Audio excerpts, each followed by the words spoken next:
Film की शुरुआत होती है हमारे मेन कैरेक्टर कॉनी के साथ, जो एक वीडियो गेम में वर्चुअल प्लेन उड़ाने की कोशिश कर रहा होता है, लेकिन बेचारा इतना बुरा पायलट होता है कि प्लेन सीधा क्रैश कर जाता है। तभी उसकी बेटी आती है और उसे याद दिलाती है कि आज उसका बर्थडे है और कॉनी ने प्रॉमिस किया था कि वो उसे बाहर ले जाएगा। जब कॉनी पूछता है कि उसे गिफ्ट में क्या चाहिए तो वो एक घोड़ा मांगती है। ये बात सुनते ही कॉनी के चेहरे पर ऑकवर्ड स्माइल आ जाती है, क्योंकि उसकी फाइनेंशियल हालत देखकर ऐसा गिफ्ट देना नामुमकिन लगता है। कॉनी एक इलेक्ट्रॉनिक्स स्टोर में सेल्समैन है, जहां वो गैजेट्स, टीवी और अप्लायंसेस के बारे में काफी एक्सपर्ट है, लेकिन उसकी इनकम ज्यादा नहीं है। ऊपर से हाल ही में उसका डिवोर्स भी हो गया है, लेकिन वो हर हफ्ते अपनी बेटी से मिलने जाता रहता है। जब वो अपनी बेटी को एक्स वाइफ के घर छोड़ता है, तब हम मिलते हैं मिलो से, जो उसकी एक्स वाइफ का नया हस्बैंड है। मिलो एक अमीर पायलट है जिसके पास एक बड़ा फार्म है जहां घोड़े भी हैं, बिल्कुल वही चीज जिसके लिए कॉनी की बेटी सपने देखती है, पर कॉनी ये अफोर्ड नहीं कर सकता। इसी दौरान शहर के दूसरे कोने में एक अंधेरी पार्किंग गैरेज में एक बड़ी क्रिमिनल डील चल रही होती है।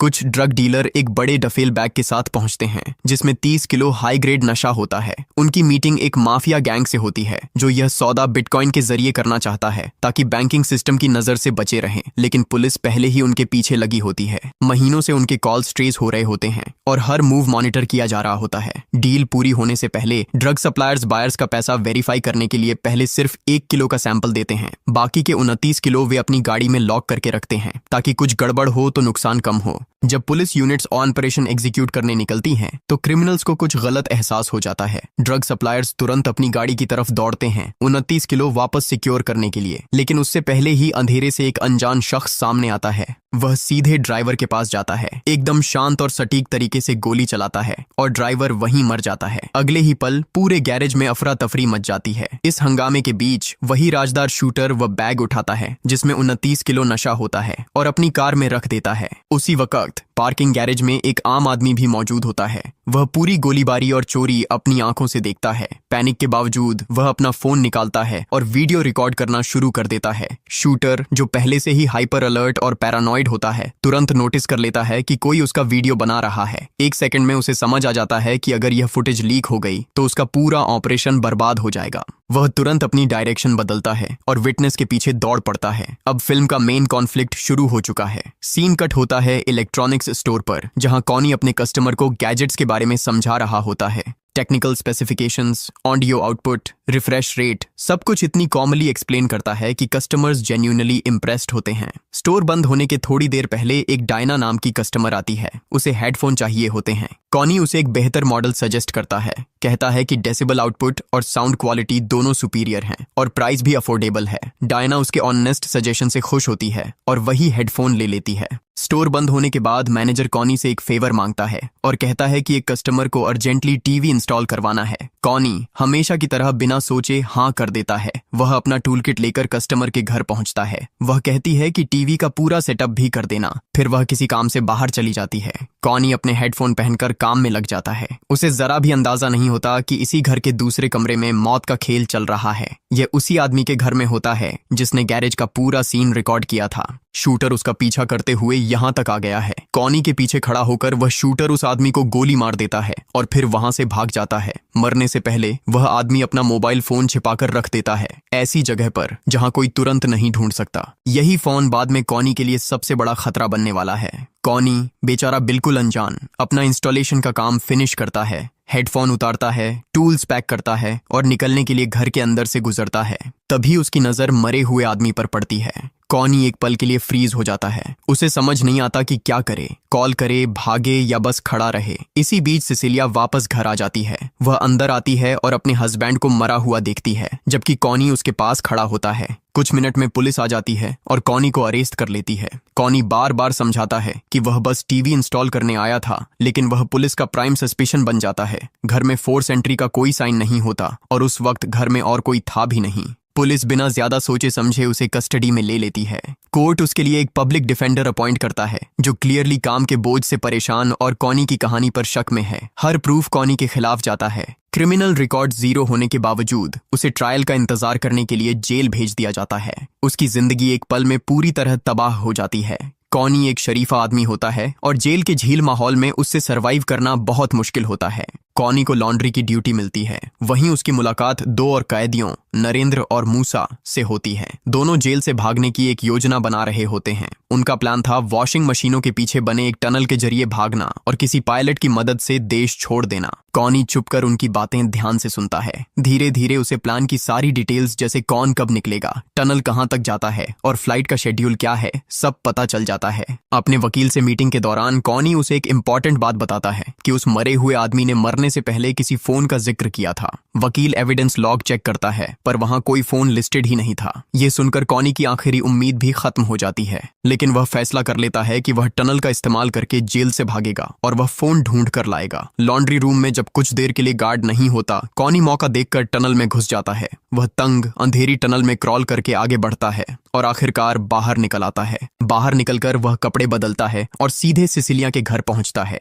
वह घर के अंदर हर जगह फोन ढूंढता है लेकिन उसे कुछ नहीं मिलता। तभी सिसिलिया वापस आ जाती है। वह कॉनी को देखकर चौंक जाती है। कॉनी उससे समझाता है कि उसके हस्बैंड ने मरने से पहले फोन का जिक्र किया था और मुझे लगता है उस फोन में कुछ एविडेंस हैं। वह कहता है कि अगर फोन मिल जाए तो मुझसे संपर्क करना, और फिर वह तुरंत टनल के जरिए वापस जेल लौट जाता है। लेकिन वह बहुत गलत समय पर टनल से निकलता है। लॉन्ड्री रूम में नरेंद्र और मूसा मौजूद होते हैं और वे कॉनी को अपने टनल से निकलते हुए देख लेते हैं। दोनों ये देखकर गुस्से से पागल हो जाते हैं। कॉनी बचने के लिए सीधे वॉशिंग मशीन के अंदर घुस जाता है। मूसा बिना समझे मशीन का ढक्कन बंद कर देता है और वॉश साइकिल शुरू कर देता है। कॉनी मशीन के अंदर घूमने लगता है और उसे सांस लेना मुश्किल होने लगता है। जब कॉनी बेहोशी के करीब होता है तब नरेंद्र मशीन बंद करके उसे बाहर निकाल लेता है। फिर उन्हें कॉनी के कमरे में एक फोटो मिलती है जिसमें कॉनी की एक्स वाइफ अपने नए हस्बैंड के साथ होती है। कॉनी ने उसका चेहरा पहचानने लायक नहीं छोड़ा होता, इसलिए उन्हें लगता है कि कॉनी ही पायलट है और वह उनके एस्केप प्लान में मदद कर सकता है।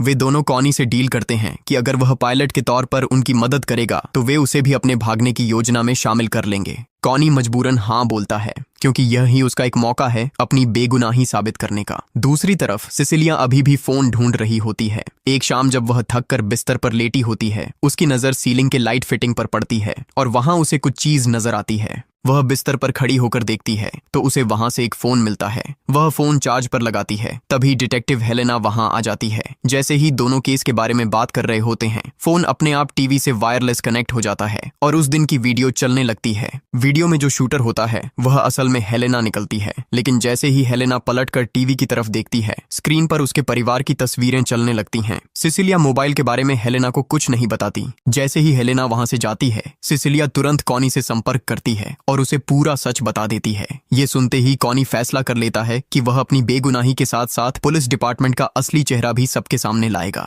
इधर नरेंद्र और मूसा का एस्केप प्लान भी समय से पहले एक्टिवेट हो जाता है। तीनों टनल के जरिए भागने की कोशिश करते हैं, लेकिन इस बार सिक्योरिटी सिस्टम उन्हें पहले ही डिटेक्ट कर लेता है। पूरे शहर में अलर्ट जारी हो जाता है। सेसिलिया किसी तरह वीडियो एविडेंस कॉनी तक पहुंचा देती है, लेकिन हेलेना उन्हें ट्रैक कर लेती है और पुलिस की गाड़ी में उनका पीछा करने लगती है। तभी मूसा गोली चलाकर उसकी गाड़ी का टायर उड़ा देता है। इससे वह वहां से सेफली बचकर निकल जाता है और सीधा एयरपोर्ट तक पहुंचता है। हेलेना कॉल करके डिपार्टमेंट से बैकअप मंगवाती है। उधर कॉनी प्लेन के कॉकपिट में चला जाता है, लेकिन उसे जहाज चलाना बिल्कुल नहीं आता। घबराकर वह प्लेन की विंडो से छलांग लगा देता है और एयरपोर्ट की तरफ भाग जाता है। वहां हम डायना को देखते हैं, वही हेडफोन वाली कस्टमर। पता चलता है कि वह असल में एक अंडरकवर कॉप है और हेलेना की जूनियर है, लेकिन उसे पूरा यकीन होता है कि कॉनी बेगुनाह है। इसी दौरान हेलेना एयरपोर्ट पर कॉनी को देख लेती है और सीधा उस पर गोली चला देती है। गोली लगने से कॉनी जख्मी हो जाता है और उसे अस्पताल में शिफ्ट कर दिया जाता है। हेलेना अपने पुलिस एक्सेस का फायदा उठाकर अस्पताल के रूम में घुस जाती है और कॉनी को इंजेक्शन देकर मारने की कोशिश करती है,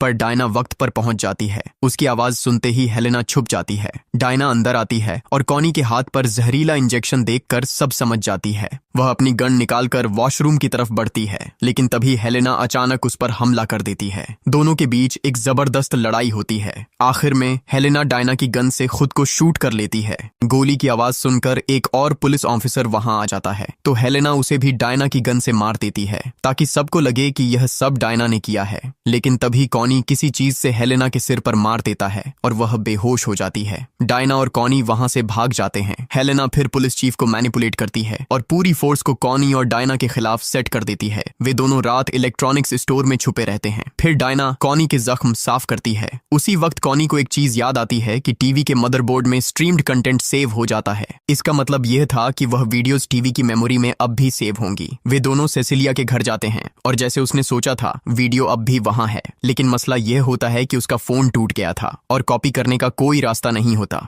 बेचैनी की हालत में दोनों टीवी उठाकर अपने वकील हंसा को ढूंढने निकल पड़ते हैं, लेकिन तभी उन्हें पता चलता है कि असल में उनका वकील ही हेलेना के साथ मिला हुआ है। वे हंसा को एक बैग लाते देखते हैं और डायना तुरंत समझ जाती है कि उस बैग के अंदर ड्रग्स हैं, लेकिन कंफर्म करने के लिए उन्हें और पास जाना पड़ता है। कॉनी अभी हेलेना और हंसा की पार्टनरशिप समझने की कोशिश ही कर रहा होता है कि तभी डायना सब कुछ साफ कर देती है। हंसा अपने क्रिमिनल क्लाइंट्स की डिटेल्स हेलेना को देता है। फिर हेलेना उन्हीं पर रेड करवाकर उनका माल चुरा लेती है और बाद में वे दोनों मिलकर उसे ब्लैक मार्केट में बेच देते हैं। मूव करने के लिए वो लोग एक की कार्ड चुरा लेते हैं। डायना गार्ड बनकर खड़ी होती है और कॉनी चुपके से अंदर घुस जाता है। थोड़ा आगे जाकर वो देखता है कि एक बड़ी डील चल रही है बड़े ड्रग डीलर्स के साथ। दोनों टीवी खींचते हुए फ्रंट डेस्क तक ले जाते हैं। वहां से वो जानबूझकर पुलिस को कॉल करते हैं। इधर पुलिस चीफ हेलेना को कॉल करता है और रेड के बारे में बताता है। मीटिंग के बीच में हेलेना एक कॉल उठाती है जिसमें चीफ कहता है कि वह कॉनी के पीछे जा रहा है। यह सुनते ही हेलेना घबरा जाती है और तुरंत कहती है कि वह खुद वहां आ रही है। कुछ देर बाद वह मीटिंग छोड़कर सीधे बाहर निकल जाती है। बाहर वह पुलिस से मिलती है और उन्हें गलत दिशा में भेज देती है, लेकिन तभी जोसेफ पीछे से आ जाता है और डायना को मौका मिल जाता है उसे टीवी हैंडओवर करने का। लेकिन जैसे ही एलिवेटर खुलता है, मूसी निकलता है और बिना चेतावनी दिए सीधे गोली चला देता है। स्क्रीन रेलिंग से टकराकर टूट जाती है। मूसी गुस्से से पागल हो जाता है क्योंकि कॉनी ने उसका पैसा बर्बाद कर दिया था। हेलेना का पुलिस को डील से दूर ले जाने का प्लान फेल हो जाता है जब एक पुलिस वाला दूर से कॉनी को देख लेता है और उसकी तरफ बढ़ जाता है। इसी बीच हस्सा ऊपर अपनी डील खत्म करके नीचे आ रहा होता है। उसे नीचे के हंगामे का कोई अंदाजा नहीं होता। कॉनी सीधे उसके पीछे भागता है। डायना को पुलिस पकड़ लेती है और चीफ फिर उसे झूठी समझकर उसके खिलाफ हो जाता है। कॉनी आखिर हस्सा को पकड़ लेता है और उसे जमीन पर गिरा देता है, लेकिन जैसे ही हस्सा गन निकालता है कॉनी जम जाता है और पीछे हट जाता है। हस्सा मुस्कुराता है, कैश का बैग उठाता है और निकलने ही वाला होता है कि तभी पुलिस पहुंच जाती है और उसे पकड़ लेती है।